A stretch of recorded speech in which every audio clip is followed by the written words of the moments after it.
sana makita mo siya uli. Ito na siguro yung huli nating pag-uusap. Paalam, Levi. Salamat na rin sa lahat.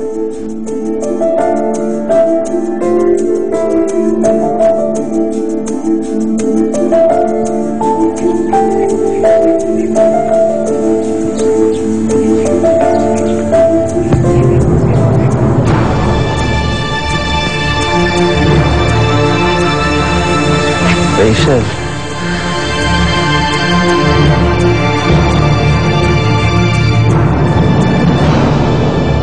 Hindi mo pa nararamdaman ang pagmamahal ng isang ina. Pero ramdam na ramdam ko sa iyo. Ang pagmamahal mo sa akin. Hindi matanggap ng konsensya kung mahalin ka. Dahil alam kong mga magulang mo ang nagpapatay sa mga magulang ko. Kasalanan ng mga magulang ko yun. Ako ba kailangan magbayad? Eh, paano ako? Kasal na kami. Papel lang ang hawak mo, Apple. Si Gina, hawak niyang puso ni Jonathan. Apple, anong binabalak mo?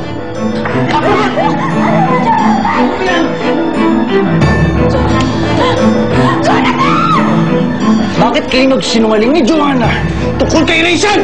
Kung gagawa ba ako ng kagagawa, gagamitin ko ba yung sarili kong pangalan? Eh di, sana, nagpahuli na lang ako. Hindi pa tayo umabot dito sa ombudsman.